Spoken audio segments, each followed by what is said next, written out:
Entonces, eh, síndrome nefrótico, para ustedes probablemente ya el término como tal en medicina han tenido oportunidad de ver casos de síndrome nefrótico en el adulto, ¿no?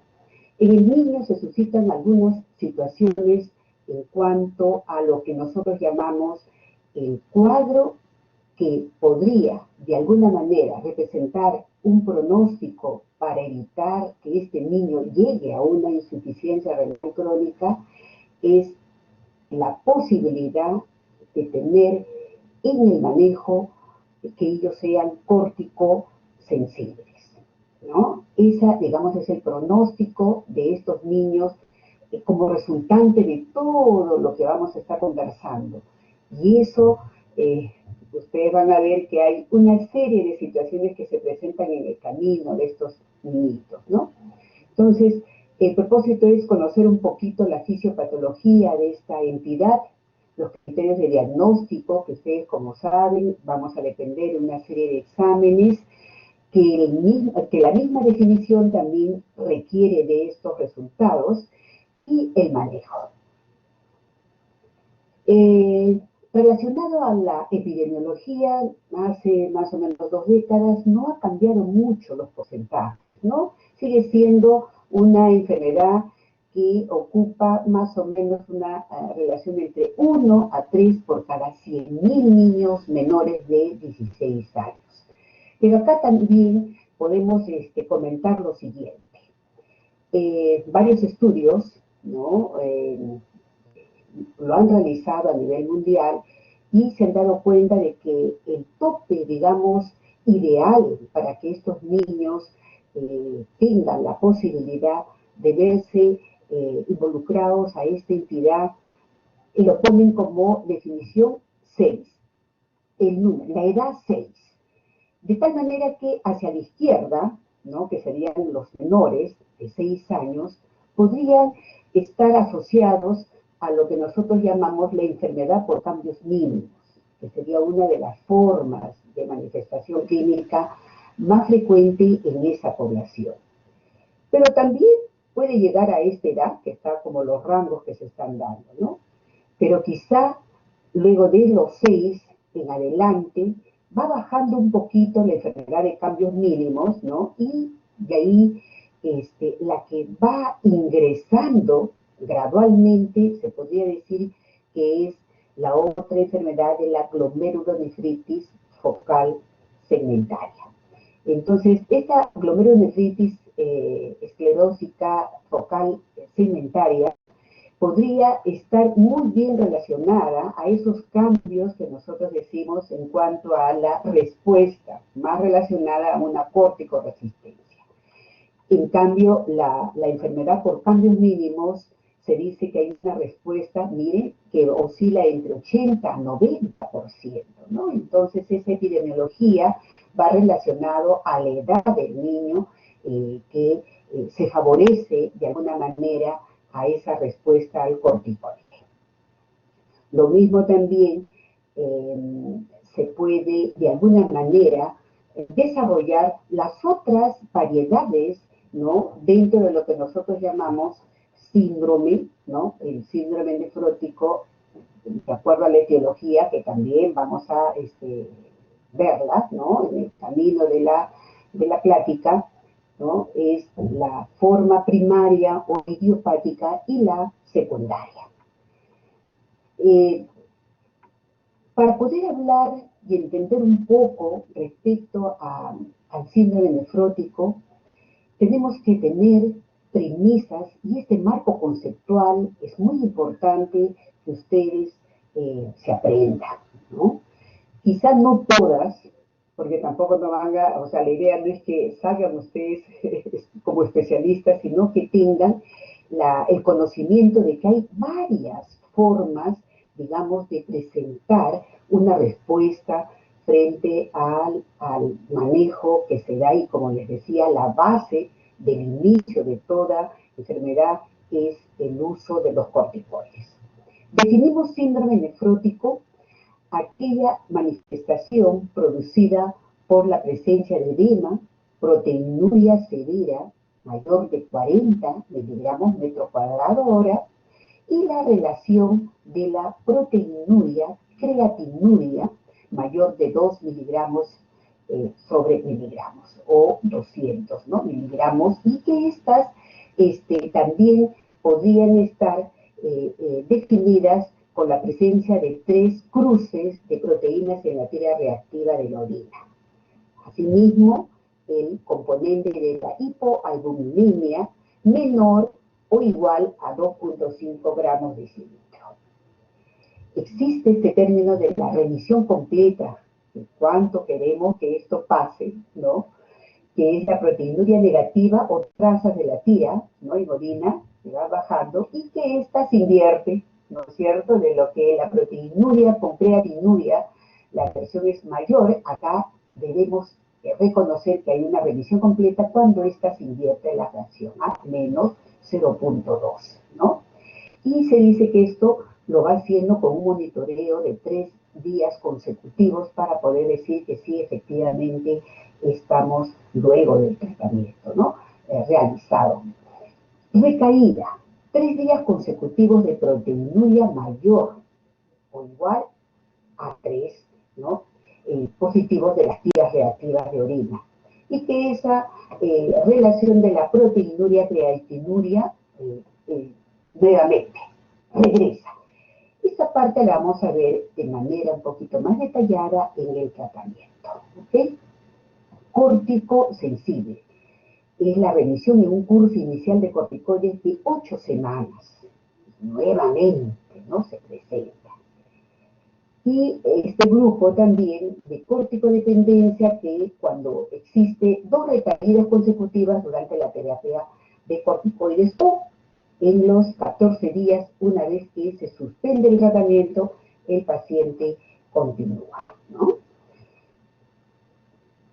¿Qué condición, qué pasa en esa respuesta, en esos cambios ¿no?, fisiopatológicos? Ustedes saben que para hablar sobre síndrome nefrótico tenemos que tener bien claro que está relacionado con alguna situación, ¿no?, que se produce dentro de esta estructura glomerular a través del filtrado glomerular. Como hay otras patologías que en el camino también se presentan, pero que están, digamos, en otras estructuras, pero que estas sí es necesario mirar cómo va el filtrado, ¿no? Ustedes conocen también que dentro de esto, o sea, se va haciendo, como alguna vez uno siempre comenta, ¿no?, de que inclusive un glomérulo puede tener hasta 1 millón de nefronas, ¿no? Y que esta forma de circular a través de esta famosa protección, ¿no?, como estructura de la cápsula de Bowman, esa filtración de tener, digamos, nuestras arterias deferentes y aferentes, ¿no? Y acá vamos haciendo un cortecito para que nosotros podamos ver, esta es una forma, y vamos evaluando la condición de este esquema, ¿no?, de la anterior deferente y la aferente. Ustedes miran que en esa cápsula, ¿no?, es un recordar, porque esto lo conocen probablemente mejor que ya que nosotros, en su marco conceptual, ¿no? Entonces, como en la normalidad lo que tenemos es que este proceso de filtración, ¿no?, acoge una serie de moléculas que tienen digamos, un tamaño de 3 nanómetros, menos de ello, como lo que es, o sea, va filtrando, pero hay una forma, digamos, de seleccionar también, ¿no?, en este proceso de filtración. Y ahí pueden pasar, ¿no?, agua, glucosa, aminoácidos y los desechos, ¿no?, esos van recorriendo, ¿no?, a través de ese proceso de filtración, el proceso de reabsorción, secreción, y que va una parte de ellas que se va a detener en la reabsorción a nivel de la parte peritubular del capilar, ¿no?, y de ahí hace su pasada por la vena renal. Y acá pasa continúa la secreción y la excreción a través de la orina. Y se supone que acá, ¿no? Mientras se va dando ese proceso de filtración, aquellas moléculas que son mucho más grandes, pues no pasan, ¿no? Y estas tienen, como normalmente nosotros decimos, pues una carga eléctrica muy importante como es la proteína. Y una de ellas que no pasa y que no debería ser es la albúmina, ¿no? ¿Qué pasa en la situación del paciente que tiene un síndrome nefrótico? Nos vamos recorriendo un poquito y jalamos una partecita de ella. Está bien que les manejo, o vamos a poner un poquito más amplia para que se sientan ustedes más perfectos. Así creo que van a estar un poquito más familiarizados. Entonces hacemos, como se dice, el recorrido y agarramos una partecita nada más de todo ese esquema que hemos tenido grande y agarramos solamente la parte del glomérulo, ¿no? Entonces acá tenemos una partecita del glomérulo que estábamos mirando, pues que está rica en nefronas, ¿no? Acá está la arteriola aferente, la eferente, acá está la partecita que veíamos de toda la parte que le protegía, ¿no? La parte externa de la cápsula. Y cuando uno va mirando de dentro hacia afuera, se supone que dentro está pues el endotelio, ¿no? Vamos viendo el endotelio, ahí estamos viendo también la parte de lo que nosotros llamamos la parte de mesangio, vamos avanzando, ¿no? El endotelio, el epitelio que está por fuera, ¿no? Y que de alguna manera entre este endotelio y el epitelio estamos viendo también la zona de los podocitos. Y los podocitos también tienen una zona que se llama, ¿no? La parte de los pericelos, que son como unas membranitas delgaditas, que yo siempre les digo que son las coladeras, que son las que justamente hacen eso de distribuir, ¿no? Diferenciar toda la situación en el proceso. Trabaja muy bien y sobre todo que para nosotros en el síndrome nefrótico, digamos, es la parte de que si hay alguna situación desde el punto de vista inmunológico, alguna alteración que de repente nació con una disfunción podocitaria, acá viene el problema, ¿no? Entonces, esa función que tiene este podocito, que va de alguna manera afectando, nosotros vamos a hacerle como un cortecito, ¿no? De este podocito, que siempre yo les digo que ustedes tienen que estar mirando, ¿no? Que este está, y por acá tenemos también la membrana basal. Entonces, jalamos un pedacito, ya vamos a tratar de jalar. Acá vamos a mirar si tenemos, creo que acá está, un punterito, acá está. Entonces acá tenemos, ¿no? La parte, vamos a hacer un corte, ¿no? De esta partecita, ¿no? ¿Dónde está la parte del endotelio, ¿no es cierto?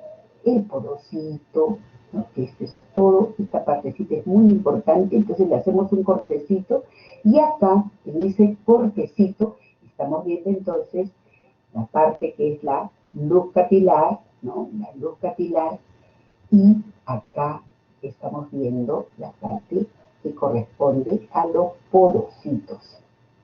Fíjense, hay un espacio que queda, ¿no es cierto?, de la luz, porque se supone que por ahí se hace el proceso de filtración.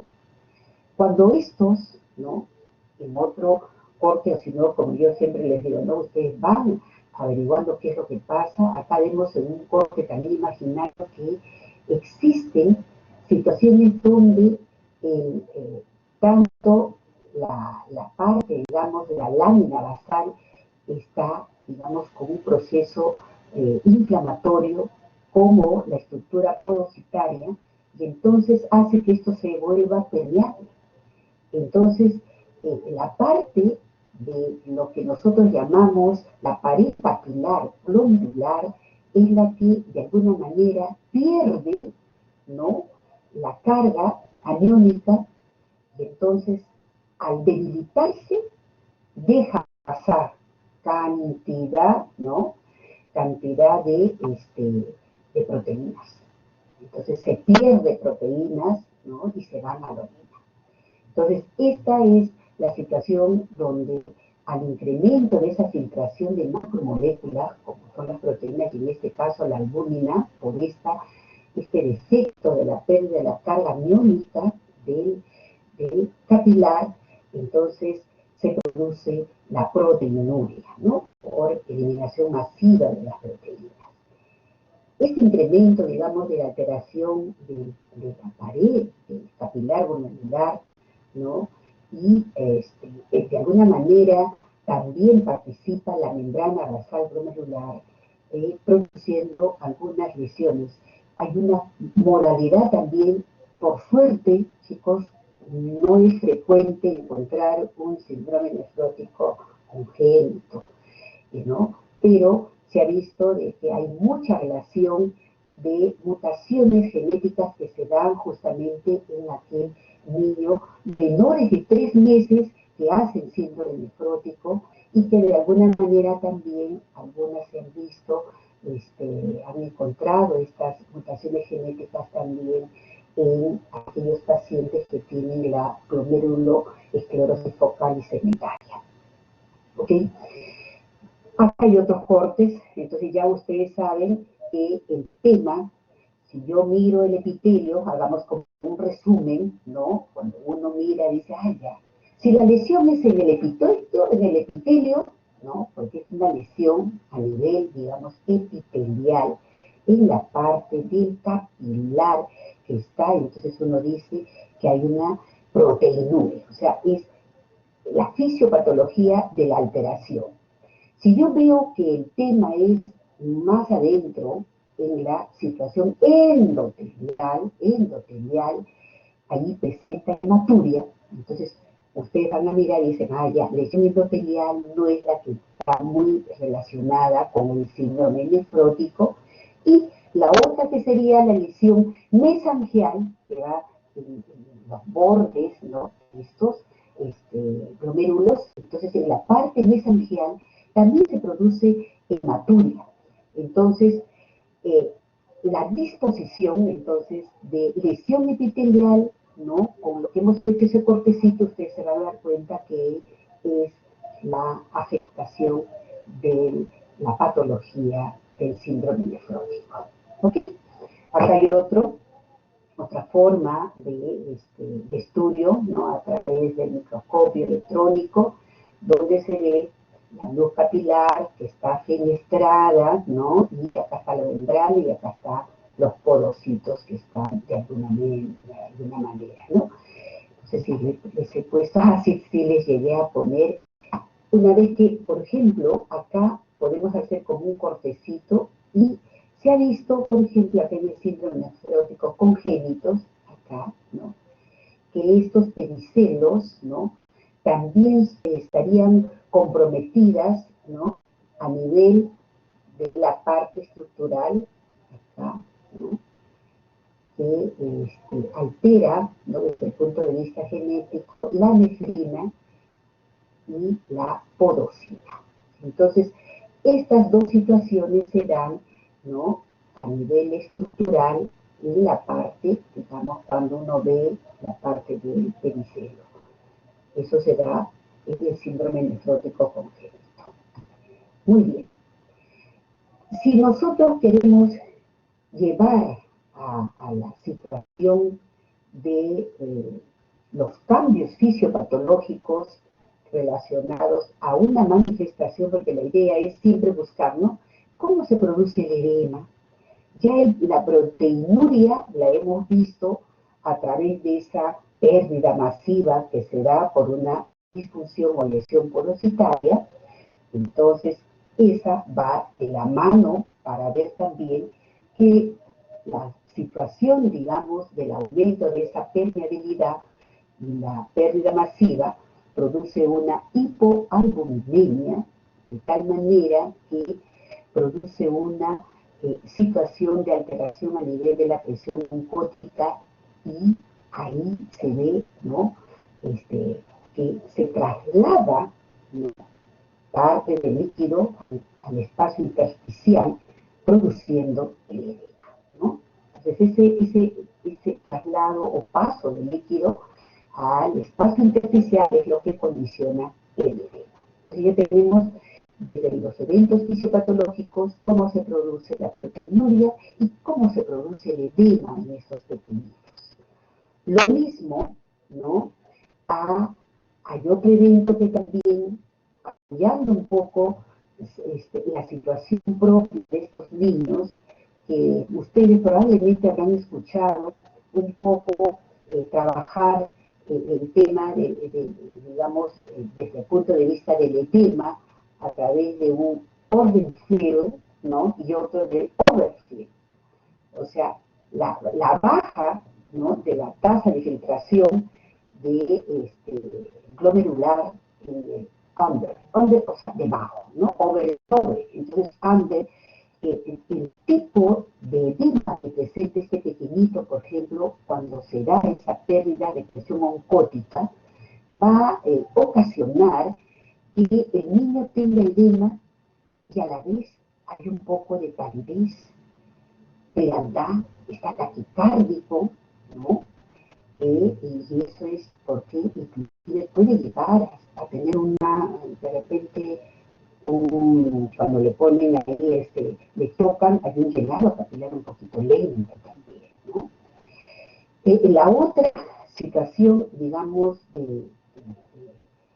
claro, hay mecanismos compensatorios antes de ver lo del overfill, es el mecanismo, digamos, de ese problema de la disminución del volumen plasmático y el traslado que se da hacia el espacio intersticial. Eso, de alguna manera, también tiene que haber ese mecanismo de restauración de ese volumen, ¿no? Que es a través de la activación del sistema de renina, angiotensina y aldosterona, ¿no? Pues de tal manera que va reteniendo ese mecanismo compensatorio. Pero si no, se va para la siguiente, que es el overfill, ¿no? Donde acá ya vendrían a participar lo que nosotros le llamamos la plasmina, que es la estimulación a través del epitelio, con un incremento en la reabsorción, continúa, ¿no? Entonces jala bastante agua, continúa en esto, incrementa acá ya también la presión hidrostática. Acá en el underfill, presión oncótica, y en el overfill es la presión, el incremento de la presión hidrostática. Si vemos en esa situación, a veces uno dice, ¿cómo puedo traducir esa manifestación a este tipo de overfill? Es que en la parte, digamos, del intravascular está sobrellenada, se puede decir. Entonces acá tendríamos más bien que ese grupito de pequeñitos pueden estar en una situación de un porcentaje, porque también siempre se dice, ¿no? Hay hipertensión arterial en síndrome nefrótico, doctora, y creo que hay un porcentaje pequeño, ¿no? Pero no es lo de las características que ya les estábamos definiendo respecto al edema, a la hiperproteinuria, ¿no? Masiva, la hipoalbuminemia, ¿no? Es importante que ustedes vean esta triada, ¿no? En este caso, en el overfill aumenta la presión, entonces puede tener hasta un pulso salto, ¿no? Y acá podría ser que si el anterior veíamos con un poquito de palidez, acá la piel estaría más o menos tibia, se podría decir, ¿no? Esas condiciones que se dan por efecto de la participación, ¿no? De eventos, de presiones, ¿no? Es importante, y de alguna manera también podríamos sostener, ¿no? Acá ya en otra lámina, para que ustedes vean ahora la otra interrogante, ¿no? ¿Y cómo se produce también la hipercolesterolemia, ¿no? Entonces esto también es una cosa que uno, debido a esa, digamos, pérdida, ¿no? Masiva de proteinuria, existe una depuración. O sea, también el hígado, de alguna manera, quiere salir adelante, ¿no? Entonces, pero por ejemplo, la HDL, ¿no? Y la otra que es la enzima colesterol acetiltransferasa, ¿no? Esa produce un catabolismo proteico muy importante. Entonces, eh, la síntesis, ¿no? hepática de alguna manera también se ve de alguna manera incrementada y estos producen, pues, o sea, que usted ve hipercolesterolemia, ¿no? Es una forma también, como dice acá, aumenta, ¿no? los ácidos grasos para este lado de la cadena, ¿no? que de alguna manera inhiben la enzima, la lecitin, ¿no? el neocolesterol, lecitincolesterol acetil transferasa. Esa reducción del catabolismo lipídico como consecuencia de esta disminución que se da, ¿no? del volumen plasmático, entonces hace que aumente también, ¿no? La eliminación de este enzima. Ok, se van dando una serie de eventos que después en las manifestaciones clínicas vamos a seguir conversando un poquito. Acá tenemos la presentación desde el punto de vista etiológico, ¿no?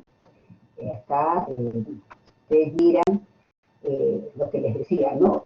El síndrome nefrótico primario idiopático, dentro de esa del idiopático, por suerte, decimos nosotros que tenemos, ¿no? dentro de ella la enfermedad por cambios mínimos, que es a un 80-90%, la más frecuente, ¿no? y también la que responde a corticoides.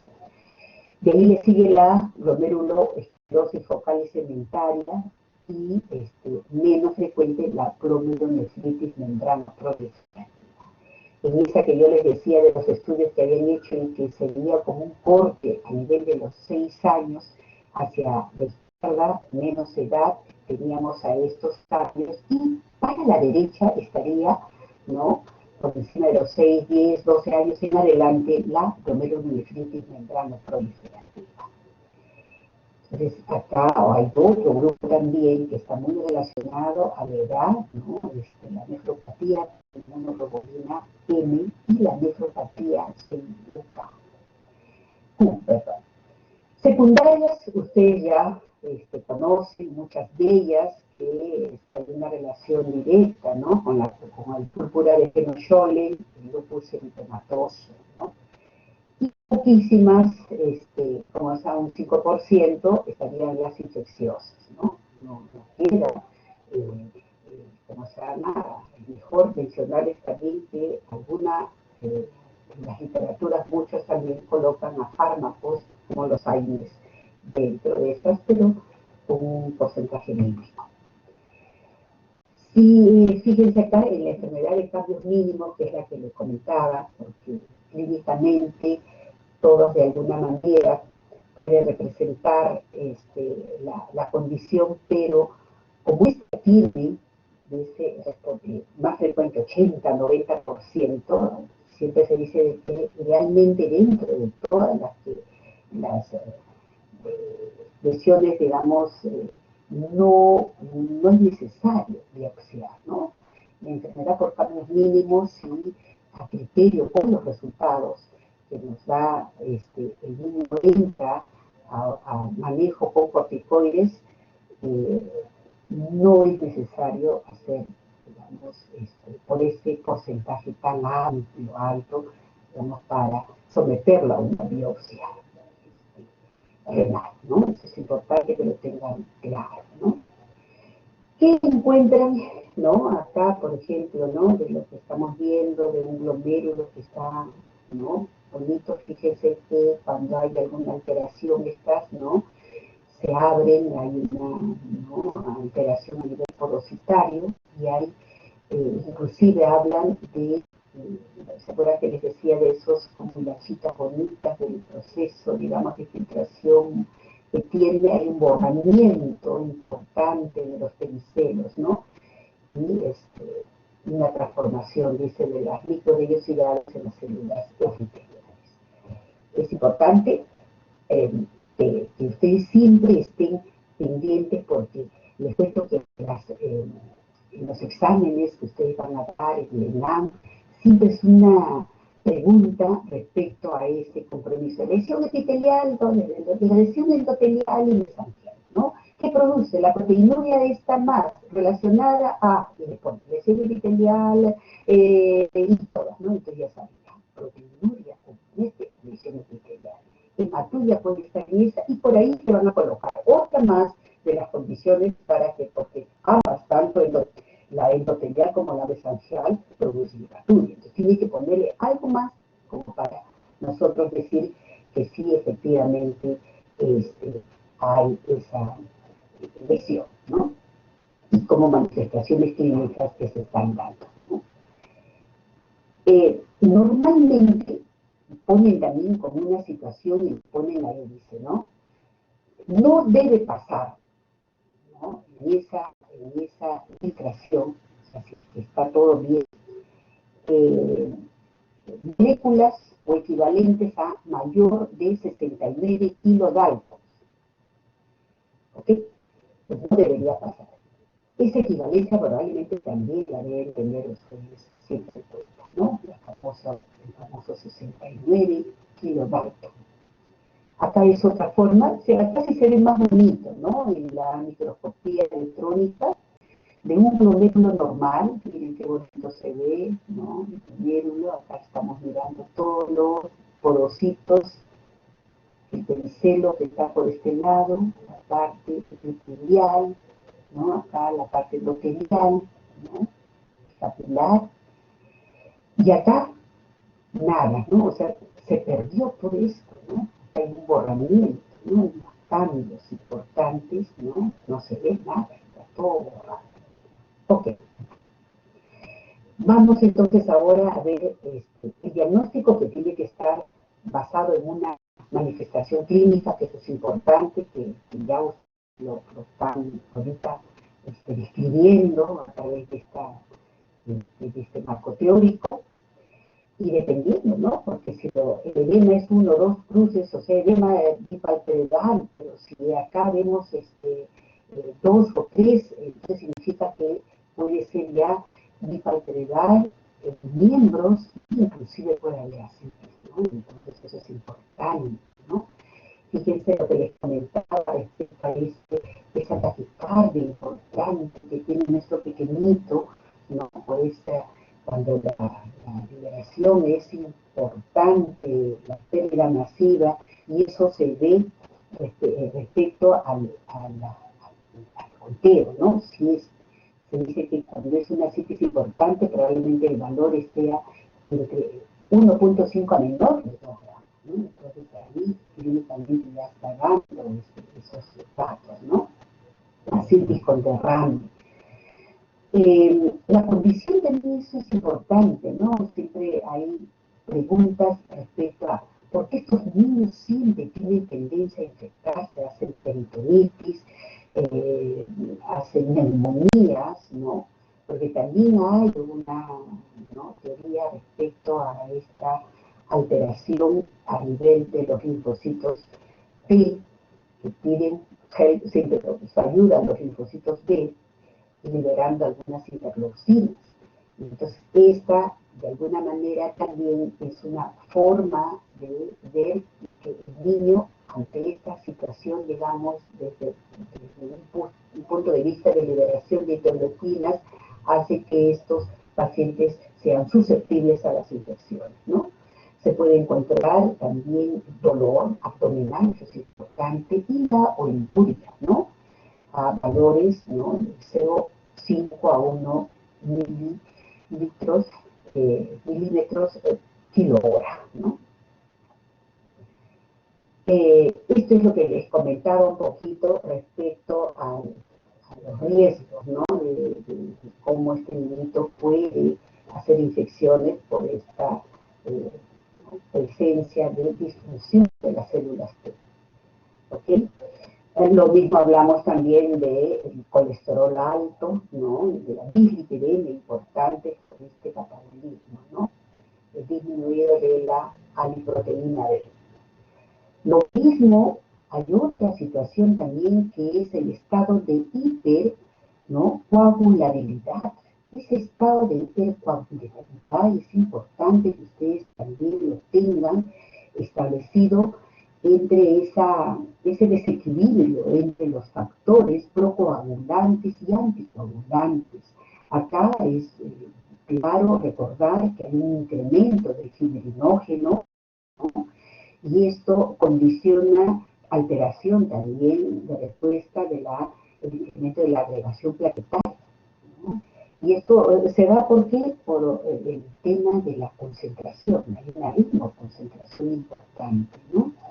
Entonces, por ejemplo, estos niveles bajos de antitrombina, 3, que pueden de alguna manera también condicionar trombosis, riesgo, o también venoso arterial, cualquiera fuera, ¿no? Debido a esa hemoconcentración y alteración a nivel de la antitrombina 3. ¿No? Y eso, de alguna manera, estamos entendiendo por qué estos pacientitos son lábiles de producir algún momento, alguna situación de trombosis. ¿Ok? Seguimos con las manifestaciones clínicas que es necesario. Ya ustedes, entonces, de alguna manera hemos hecho una relación directa y por qué presenta el edema, por qué la hipoalbuminemia, por qué algunos síntomas generales que de repente por ahí tenemos que descartar en el niño algún riesgo de infección, eso es necesario también, y ver el tema de la disminución, ¿no?, de la orina.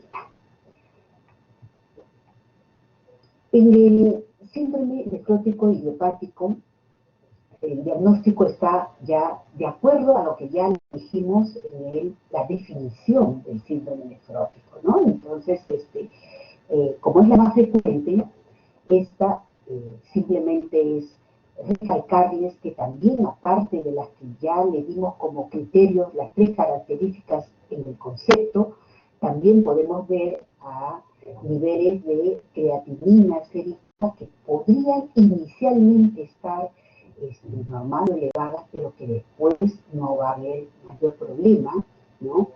Y lo que puede marcar acá la diferencia, ¿no?, con el diagnóstico diferencial del síndrome nefrítico es justamente el hecho de que en este síndrome nefrótico, por lo general, no hay compromiso de complemento. Recuerden eso.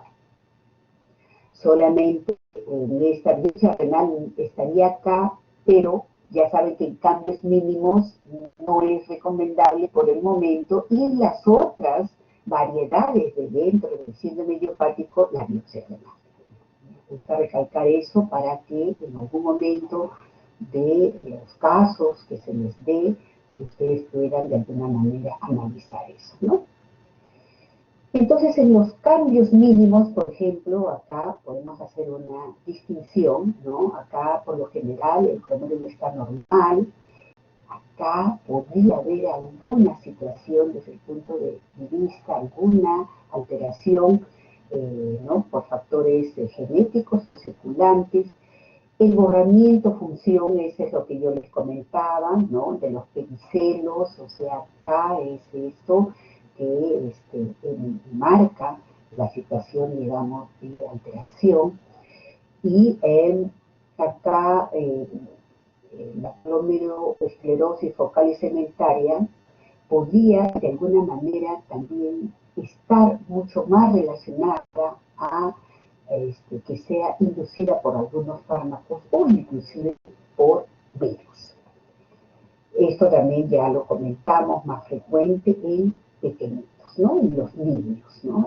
Por ejemplo, miren, acá 80% y en el adulto baja entre 10 al 20%. ¿Sí? ¿No?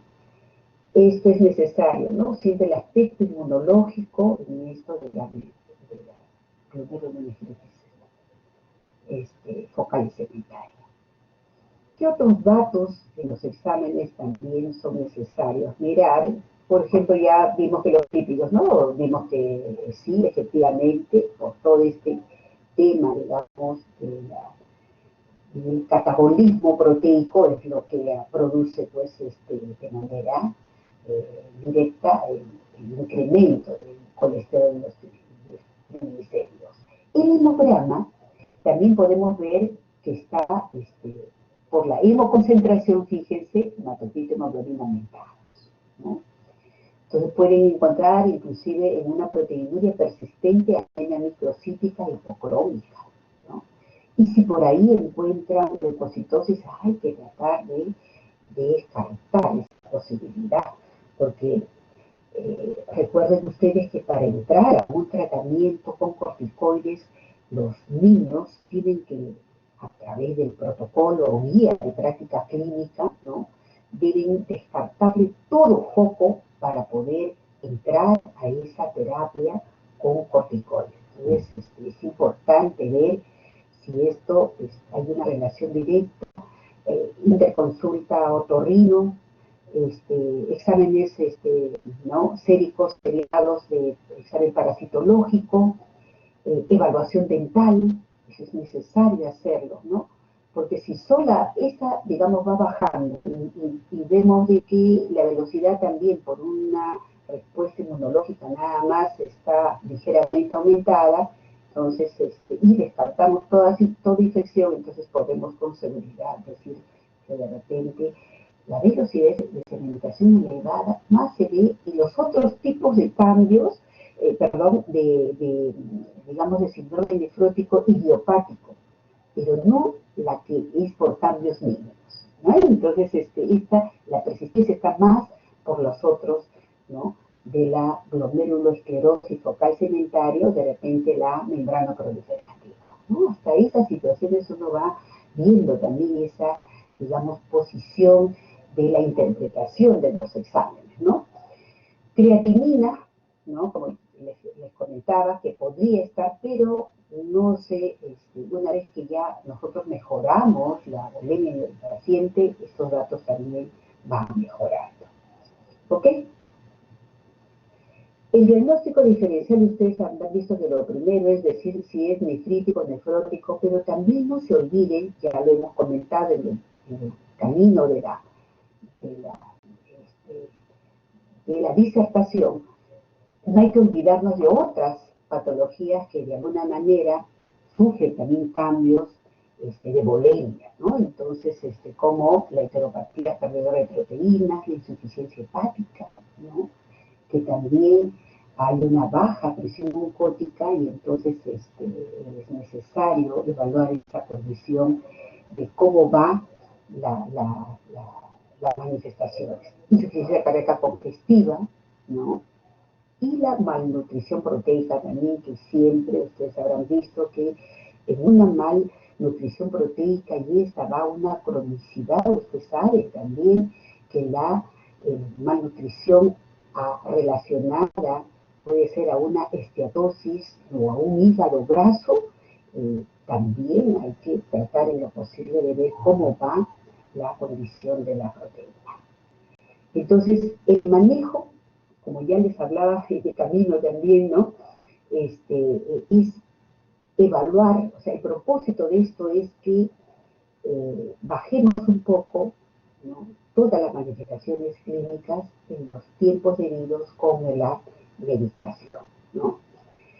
Si fuera un primer episodio, entonces si estamos viendo que es por cambios mínimos por lo general, entonces ustedes van a ver que podríamos empezar con dosis de 60 miligramos metro cuadrado, ¿no?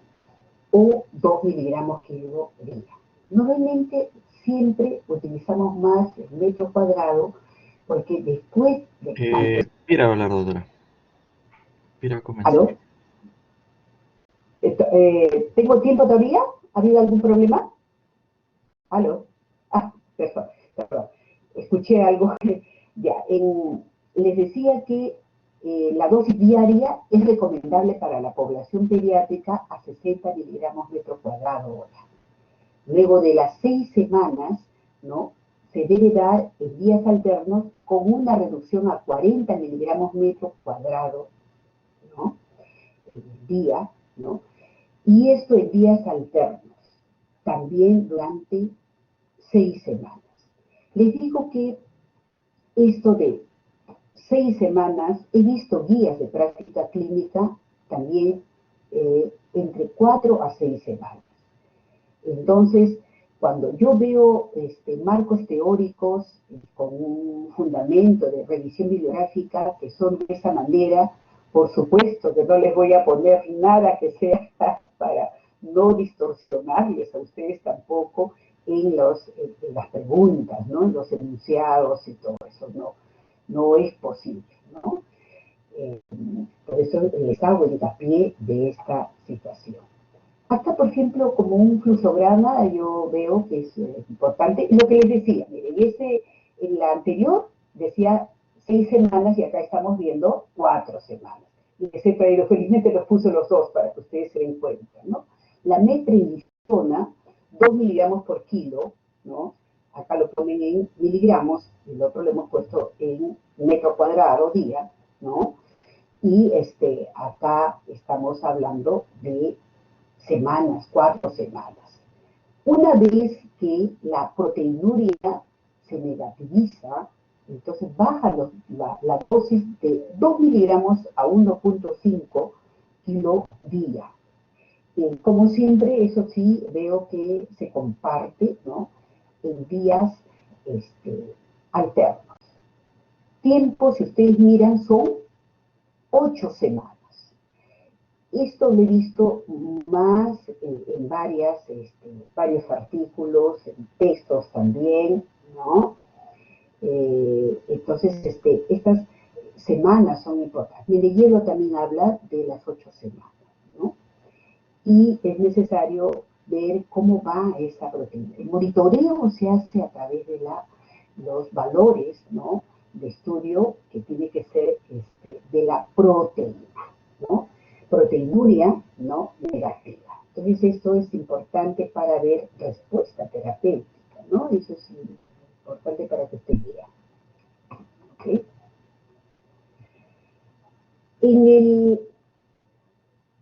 El que es, digamos, respondedor a corticoides, como lo vemos en cambios mínimos, por eso es que alguna vez se dice no biopsiarlos ni nada por el estilo, ¿no? Dependiendo también de las guías de práctica, pueden hacer uso de diuréticos, de ASA, sobre todo si el paciente está con un edema severo, ¿no? Está en anasarca. Entonces es importante eso. Y si por ahí hay, también pueden utilizar inhibidores del sistema renin-angiotensina, ¿no? Para el ECA, los famosos ECA, para si es que ese paciente mantiene una hipertensión arterial y la proteinuria, ¿no? Entonces hay que considerarlo esto dependiendo de las manifestaciones clínicas del paciente. Acá les traigo esta guía que son recomendaciones, ¿no? Que digo, es una sigla internacional que da, ¿no? Un tratamiento respecto justo en todo lo que es nefrología, en pediatría, ¿no? O sea, no es solamente el hecho, ¿no? Pero acá como estamos tratando pacientes que son, digamos, respondedores o no al tratamiento con corticoides, entonces, si están en la modalidad de sensibles a esteroides, por ejemplo, acá lo colocan como el uso de prednisona a 60 miligramos metro cuadrado día, ¿no? Y ponen para justamente hacer o mediar un poco, digamos, las recomendaciones, ¿no? ¿Se acuerdan que yo les di por separado una literatura, 2 literaturas en este caso, y acá está junta en esta recomendación de Divo, de 4 a 6 semanas? ¿Ok? En la situación que fuera, ¿no? Recaedor, ¿no? Porque hay recaedor infrecuente y recaedor frecuente. Si fuese así, por ejemplo, acá empiezan con un prednisona de 60 miligramos metro cuadrado hasta remitir y hacer un monitoreo, ¿no?, con la proteinuria, ¿no? Dice, por 3 días y luego bajarlo cuando son recaedores, ¿no? Entonces, por 3 días y de frente, cuando están en esta situación, lo baja en días alternos y ya casi van a 4 semanas más, ¿no? Entonces, es la condición. Entonces, esta parte sería, digamos, para este paciente, recaedor infrecuente. Si fuese frecuente, acá ya gradualmente van viendo la dosis, ¿no?, porque es igual, pero disminuye la prednisona progresivamente, ¿ya?, y dándole una dosis bajita, ¿no?, de 0,25 kilos, ¿no?, o de 0,48, ¿no?, para mantener la remisión de estos pacientes. Tenemos acá una forma, digamos, de analizarlas, quienes podrían estar en esta situación, digamos, como respondedores, ¿no? En el síndrome nefrótico idiopático, aquellos que son córticos sensibles lo tenemos como ejemplo a cambios mínimos, ¿no? La enfermedad, ¿no?, por cambios mínimos. Y algunos ponen acá la glomerulonefritis, ¿no?, focal y cemental, la glomerulosclerosis focal y cemental. Pero sí, por ejemplo, es necesario decir que esta estaría, o sea, algunos por eso lo ponen, ¿no?, estaría más pegadita en córtico resistente, esta, que entraría esa parte, digamos, de ese grupo recaedor, ¿no? Pocas veces ocurre acá en cambios mínimos. En córtico sensible, por ejemplo, puede haber una o varias recaídas, pero rápidamente, digamos, estos niños, ¿no?, la mayoría de ellos pueden regresar algunos años y hacer que esto más se presente. Porque lo que sí podrían tener, ¿no?, más riesgo, ¿no?, de llevarlos a la enfermedad crónica, ¿no?, la enfermedad renal crónica, sería aquellos que son, digamos, córticos resistentes. Acá hay poco riesgo, ¿no? Y hay una relación importante de las otras, digamos, presencias, ¿no?, etiológicas de compromiso nefrótico en estos que tienen justamente una relación con mutaciones genéticas de esa edad. La NPHS2, la NPHS1, por lo general estas de acá, frecuentes más si se han visto en casos de pacientes con síndrome nefrótico congénito, ¿no?, o lo que a veces le llaman aquellos menores de 3 meses. ¿Qué hacer cuando ustedes se encuentran, ¿no?, en una condición en el primer nivel? Porque la idea, no quiero, porque síndrome nefrótico, cuando uno habla de recaídas, si son respondedores o no, si son resistentes, no es la intención, sino que conozcan que existe esa población, pero no es algo que al final ni el pediatra lo ve el nefropediatra, así de simple. Iniciamos siempre un tratamiento y aquel que no puede ya solicitamos la biopsia si es que hay la sospecha de que este paciente no es respondedor o no es córtico sensible, sino que está en la otra situación. Entonces tenemos que llevarlo, ¿no?, hacia un hospital de tercer nivel para solicitar, digamos, porque tiene criterios de biopsia. En el primer nivel, acá inicialmente estarían ustedes viendo a aquel niño, ¿no?, y con sospecha, como alguna vez se dice, ese niño tiene sospecha de enfermedad renal, porque el edema, ustedes han visto que hay edema en diferente tipo también, hay otro tipo de edema en otra membrana proliferativa, o sea, se dan cuenta, hay edema. Entonces, La orina es plumosa también, porque simplemente lo que está haciendo es botar proteínas, ¿no? Y la disminución del flujo de la orina. Entonces, acá ya ustedes lo están viendo en el primer nivel, que hay una sospecha de enfermedad renal. Cuando ya ustedes están yendo hacia el segundo nivel, decimos que esa sospecha, con los exámenes que ustedes están pidiendo, con el mismo, porque a veces ustedes han visto si se puede hacer un examen de orina, siempre tan importante es, doctores.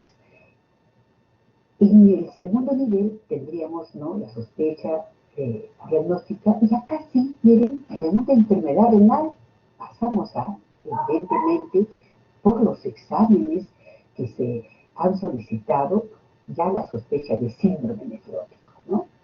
Que ahí está justamente lo que nos marca, digamos, el criterio diagnóstico de síndrome nefrótico, ¿no? Como es la proteinuria en 24 horas, ¿no?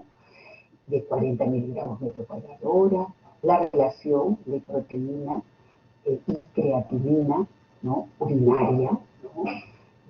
Eso es importante, albúmina sérica menor de 2.5, ¿no? Y también la dislipidemia que estábamos comentando, ¿no? Buscar también una población que tiene mayor riesgo, ¿no?, de sospecha, eso es importante, hacer los exámenes adicionales que les decía para buscar infección, y de ahí ver en el tercer nivel, que acá podríamos tener el actuar del pediatra, ¿no?, o un nefrólogo de adultos, porque por lo general en tercer nivel sí tenemos ahora, bueno, me pueden decir doctora, sí, en el Seguro Social, ¿no? Pero en MINSA hay nefrólogos que atienden también población adulta, ¿no? Población de niños, y de nefrólogo de adultos.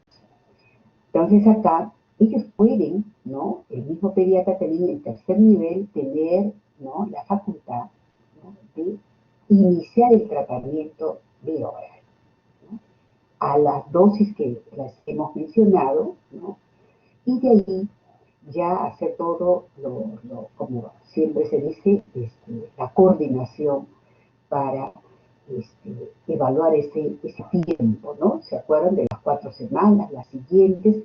Normalmente se recomienda en las primeras 4 semanas ya es necesario, a través de chequeo de la proteinuria en 24 horas, cómo va reduciendo la cantidad de proteínas, ¿no?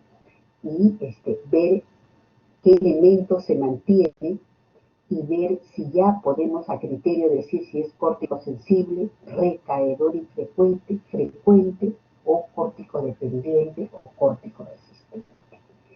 En estas situaciones es que el pediatra, o si es que tenemos el tercer nivel, pediatra, nefrólogo pediatra, bueno, queda ahí, si no, ya lo llevan ustedes a cuarto nivel para mayor estudio, sobre todo en aquellas situaciones donde no ha habido una respuesta en las 8 semanas con un monitoreo de 3 días seguidos consecutivos de la proteinuria en 24 horas que esté negativa.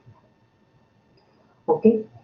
Entonces, lo mismo acá, ¿cuál sería los criterios de referencia para este estudio, ¿no?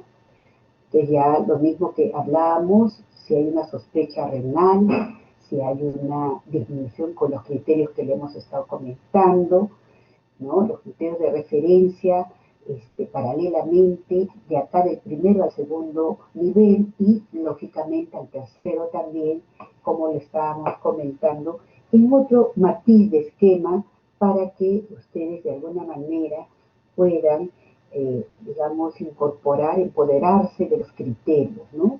Esa es la idea, que ustedes conozcan el síndrome nefrótico, sepan que existen estos criterios, sepan que hay varias formas de respuesta terapéutica de esta población, y lo más importante es el criterio de referencia, que es lo que ustedes en los primeros años como médicos van a tener la experiencia. ¿Ok? Entonces, La recaída, que fue una de las situaciones que quería de alguna manera, y lo propuse más que todo para que vean el criterio de decir si se mantienen, ¿no?, en esta situación, ¿no?, de 3 días consecutivos. Si estos valores se van dando, entonces decimos, vamos viendo qué pasa con este chiquito, ¿no?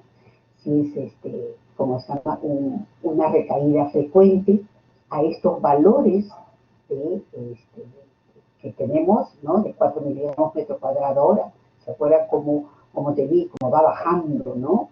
Esto, y que el frecuente es que sea mayor de 2 recaídas en 6 meses o 4 recaídas en 12 meses. Solo es para conocimiento, no es algo que, ¿cómo se llama?, ustedes lo tengan que aprender como una condición, porque tampoco creo ni en el ENAM, pero sí es necesario ahora que ustedes estén familiarizados con estos datos de frecuente e infrecuente, ¿no? Y la recaída infrecuente, una recaída en 6 meses, y la otra, la infrecuente, que podría ser 3 en 12 meses, ¿no? Sobre esta basal de 4 miligramos metro cuadrado o una proteinuria y creatinuria mayor de 0,2 o una tira, ¿no?, reactiva de una sola fuerza.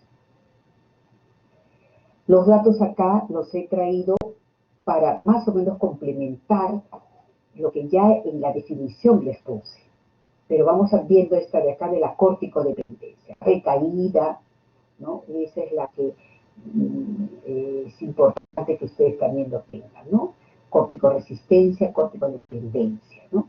La dependencia, ¿no?, cuando se da, digamos, dentro de los 14 días posterior a la suspensión de la terapia esteroidea. Y la resistente, que es la falla para lograr la revisión completa dentro de, yo digo, ¿no?, después de recibir las 8 semanas de terapia, ¿no? Continúa. ¿Qué valores? Siempre marcando la proteína. Parece mentira, la proteína es la proteinuria, por dicho, es la que de alguna manera nos va a dar, ¿no? Acá les pongo los criterios de ingreso, criterios de alta, que son necesarios evaluar. De ingreso, chicos, cualquiera. Todo niño menor, todo pequeñín, menor de 2 años, tiene que evaluarse, debe ser hospitalizado. Cuando ya el pacientito está en tercer nivel, probablemente como lo van a monitorizar dos especialistas, en el tercer nivel hemos visto que puede ser el mismo nefrólogo de adultos que atiende población pediátrica, entonces podría monitorizarlo por consulta ambulatoria, pero es consulta especializada, ¿no? Podrían estar después de los 2, 4 años iguales. Pero en general, cuando hay un edema generalizado, debe ingresar. Cuando hay sospecha de que hay una infección, en este caso neumonía o peritonitis, tiene que ingresar. Y cuando ustedes ven que dentro del riesgo este niño está con tendencia a la anuria, también. Hipertensión. Había una población pequeñita, ¿se acuerdan?, ¿no?, pero que no estaba muy pegadita a cambios mínimos, sino al otro grupo, ¿no?, de las dos, de la membrana proliferativa y la glomeruloesclerosis focal discernitaria, ¿no? Y que hay evidencia de una retención nitrogenada, porque a veces uno dice, estos niños pueden hacer insuficiencia renal aguda, quizá es transitoria y por poco tiempo, ¿no?, por este tema de la hipovolemia, ¿no? Criterios de alta. Cuando ya evidentemente hay una franca reducción del edema y el flujo también ha mejorado el flujo urinario, ¿no? Y la función renal para la edad del niño también está en condiciones. Es necesario también dentro del manejo integral del niño con síndrome nefrótico ver la condición de las vacunas, cómo va. Sobre todo, son muy sensibles ¿cómo se llama?, a aquellos gérmenes que tienen protección, o sea, que son encapsulados, ¿no? Entonces hay que mirar bien si tiene la vacuna contra el neumococo, ¿no? Eso es importante. Una vacuna contra la influenza también, necesario, porque fíjense que si aquellos niños que están en resistencia, probablemente son aquellos que no han sido respondedores a los corticoides, probablemente van a requerir, ¿no?, el uso de otro tipo de inmunosupresores, como son la ciclofosfamida, ¿no?, y de repente por ahí el micofenolato, o de repente anticuerpos monoclonales como el rituximab. Entonces hay que tener cuidado con este tipo de pacientes. Complicaciones que se dan, como ustedes está dentro de lo que estábamos viendo, eran pues la trombosis, la peritonitis, el mismo hipotiroidismo, ¿no?